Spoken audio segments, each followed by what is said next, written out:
홍지은의 사연 라디오 지금 시작합니다. 안녕하세요. 저는 결혼하고 1년을 못 넘기고 돌싱된 직장인입니다. 한번 해보니 어른들이 왜 비슷한 집안끼리 해야 한다고 하는지 알 것 같아요. 저희 집은 남들이 얘기하는 엄청난 금수저 집안은 아니지만 그래도 사업을 하시는 부모님 덕에 부족함 없이 자랐습니다. 하지만 저희 남편의 가정 환경은 그렇게 좋지 않았습니다. 보통의 부모님들이라면 반대할 만큼 경제적인 갭이 컸죠. 그렇지만 저희 친정부모님께 잘하는 착한 모습에 반하게 되었고, 저희는 결혼까지 결심하게 되었습니다. 저희 부모님도 처음에는 그리 마음에 들어하지는 않으셨지만 남편의 장점을 열거하며 부모님을 세뇌하듯 허락을 구했고, 결국 남편의 성실한 모습에 부모님도 마음을 열게 되었습니다. 그렇게 결국 저희는 상견례를 진행하게 되었어요. 집은 저희 부모님이 해주시기로 했지만 그걸 굳이 생색을 내지는 않았습니다. 남편이 저희 부모님한테 그만큼 미드를 줬으니까 부모님이 해주시는 거라고 생각했죠.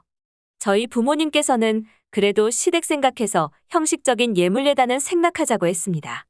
뭘 기대하셨는지는 모르겠지만 시어머니 표정이 많이 안 좋더라고요. 시어머니께서 당황한 표정이 역력하셨는데 시아버지께서는 좋은 생각이라며 그렇게 하자고 하셔서 시어머니도 얼떨결에 동의하시는 것 같았어요. 그렇게 상견례가 끝나고 결혼식이 코앞으로 다가온 어느 날, 시어머니 생신이 찾아왔어요. 결혼 전이지만 그래도 나름 신경 써서 선물 대신 현찰로 50만 원 정도 준비하고 한우 오마카세 식당을 예약했습니다. 그렇게 식사를 마칠 때쯤 봉투를 건네드렸고 어머니가 밝은 표정으로 봉투를 그 자리에서 바로 열어보시더라고요. 하지만 어머님 밝은 표정은 그렇게 오래가지 않았어요. 저는 좀 당황하긴 했지만 그래도 웃으면서 앞으로 더 챙겨보겠다고 말씀드렸어요. 상견례 때 보니 저희 집에서 비싸 보이는 외제차 타고 왔던데 시어머니 첫 생일인데 너무 아낀 거 아니냐고 하시더군요. 예단도 생략하고 시어미 생일도 생략하겠다는 거냐며 혀를 차시는데 좀 황당했습니다. 어이가 없었지만 옆에서 시아버지가 무슨 말을 그렇게 하냐며 저한테 사과를 하시고 신랑도 어머니께 앞으로 조금씩 늘려보겠다며 웃으며 상황을 넘겼어요. 집에 돌아오는 길에 생각이 되게 많아지더라고요.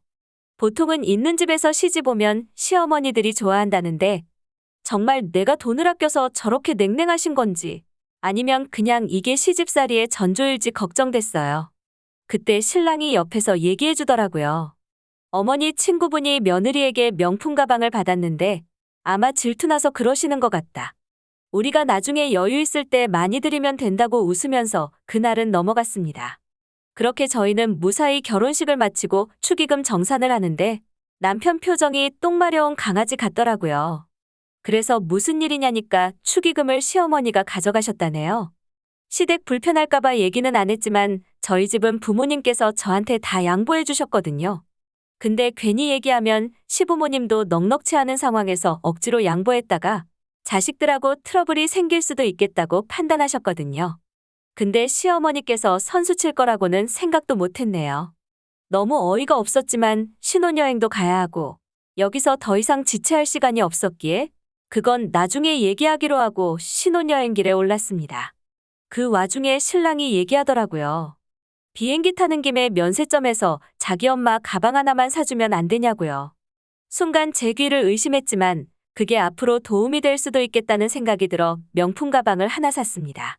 그리고 신혼여행이 끝나고 토요일이 되었고 여행지에서 사온 간식이랑 기념품을 들고 친정집에 들렀습니다. 사위 온다고 저한테 차려주실 때보다 훨씬 더 현란하게 솜씨발휘를 하셨더라고요. 저희 부모님은 연신저를 잘 부탁한다고 얘기하셨고 신랑도 걱정 말라며 자기가 정말 잘하겠다고 하더군요. 그날은 훈훈하게 식사를 마치고 집으로 돌아왔습니다. 저희 부부는 무조건 일주일 중 하루는 집에서 같이 시간을 보내야 한다는 암묵적인 규칙이 있었기에 그 다음 주 토요일에 시댁을 방문하게 되었습니다. 저희가 인사드리고 신발을 벗기도 전에 시어머니께서 한 말씀 하시더군요. 결혼하고 시댁에 바로 안 오고 친정부터 들릴 생각을 했냐면서요. 저는 상황을 무마하고자 죄송하다고 웃으면서 시어머니께 가방을 드렸습니다. 잠깐 좋아하시는 듯 했으나 친구분이 받으셨다는 가방 브랜드를 언급하시면서 그게 이쁘다며 들으라는 식으로 혼잣말을 하시더라고요. 저도 그날만큼은 서운한 마음이 들어서 어머니께 한마디 드렸습니다. 축의금 가져가신 걸로 하나 사시는 게 어떠냐고요. 그러자 어머니께서 정색을 하시면서 무슨 말이냐고. 그 돈은 다 청첩장 돌리고 식사 대접한 비용만 챙긴 건데 그게 그렇게 아깝냐고 언성을 높이시더라고요. 저는 벙쪄서 뭐라고 말씀드려야 하나 생각하는 찰나에 시아버지께서 당신 그걸로 이거저거 많이 사지 않았냐고 애 좀 그만 괴롭히라며 얘기해 주시더라고요. 신랑도 그제서야 그렇게 비싼 선물은 엄마 거밖에 안 샀다면서 도와주더라고요. 신랑은 아마 이런 상황을 많이 안 겪어봐서인지 항상 시아버지가 나서야 제 편을 들어주더라고요. 그렇게 시댁에서의 살얼음판 같은 식사를 마치고 일어났습니다. 집으로 오는 길에 남편에게 어머니가 날 미워하시는 것 같다고 얘기하자 그럴 리가 없다며 웃으며 넘기더라고요. 그렇게 시간이 흘러 처음으로 명절이 되었고 이전에 친정부터 갔다가 한 소리 들었던 기억에 저희는 시댁부터 방문하기로 하였습니다. 그렇게 추석 당일 아침에 시댁에 도착을 했을 때 어머니께서 화를 내시더라고요. 이제 와서 언제 전 부치고 음식 준비할 거냐면서요. 연애할 때 남편이 분명 명절 따로 안 챙긴다고 가족끼리 다 같이 밥 한 그릇 먹고 끝이라고 해서 시어머니께 말씀드렸습니다.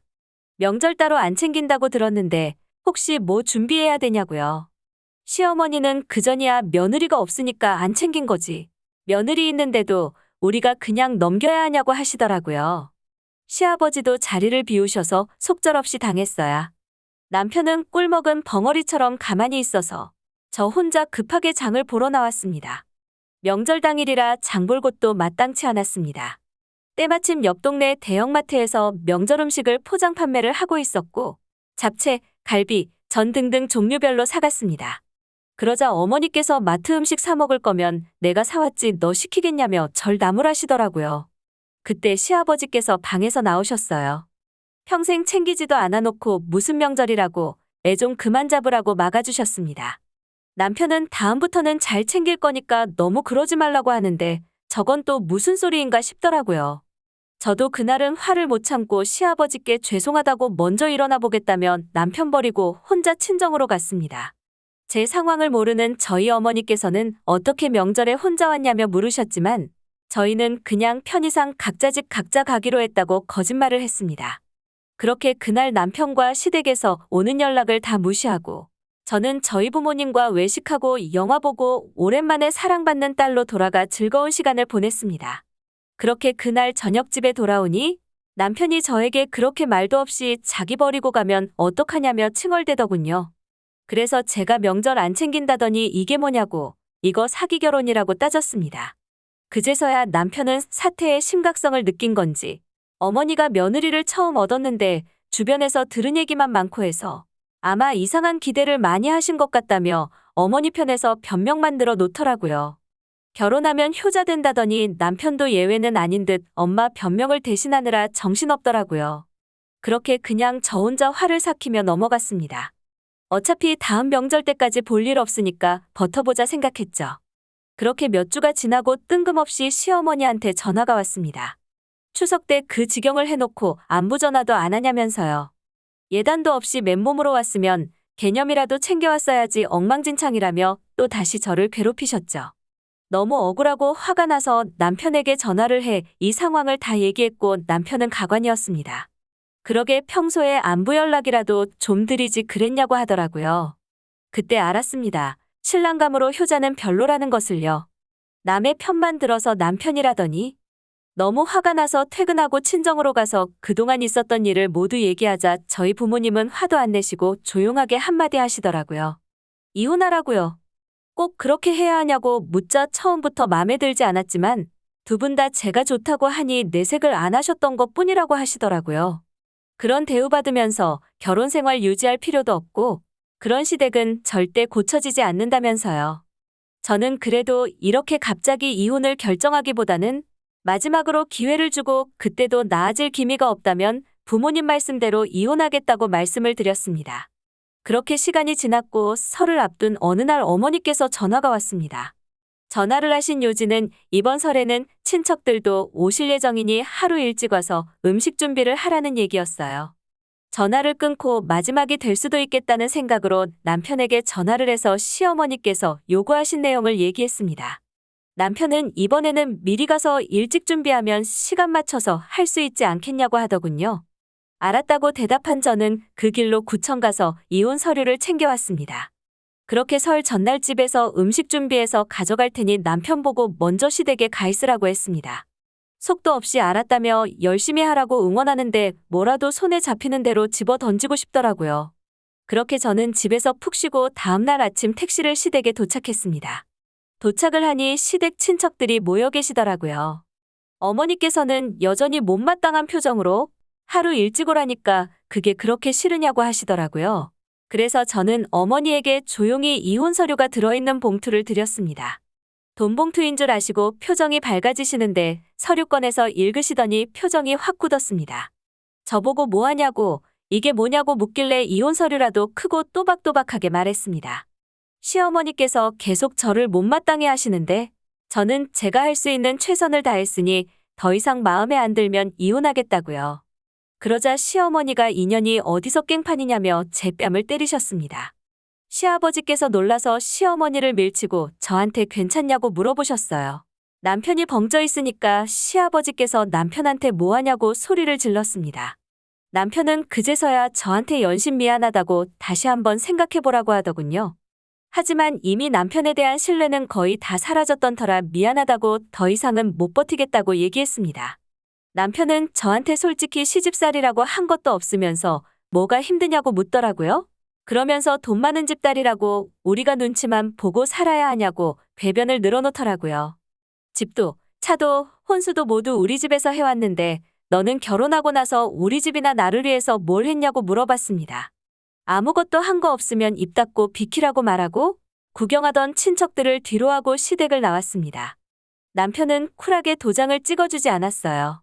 네가 해온 게 아무것도 없는데 그냥 도장만 찍고 나가달라는데 그것도 못하냐고 물었더니 친척들 앞에서 자기 엄마랑 자기랑 바보 만들었으니 위자료를 달라고 하더라고요. 너무 어이가 없어서 얘기했습니다. 이번 주까지 도장 안 찍으면 변호사 선임해서 너 뜯어먹을 수 있는 만큼 다 뜯어먹을 거라고요. 그제서야 현실을 느낀 건지 도장 찍었습니다. 그렇게 횟수로 2년 만으로 1년이 채 안 되는데 제 결혼 생활이 끝이 났습니다. 결혼하면 남자들은 왜 다 마마보이로 돌변하는 걸까요? 시어머니가 아무리 괴롭혀도 중간에서 남편만 제 역할 잘 해줬더라면 이혼까지는 안 했을 텐데 한편으로는 아쉬운 마음도 드네요. 홍지은의 사연 라디오. 오늘 이야기 여기까지입니다. 재미있게 들으셨다면 구독과 좋아요 부탁드립니다.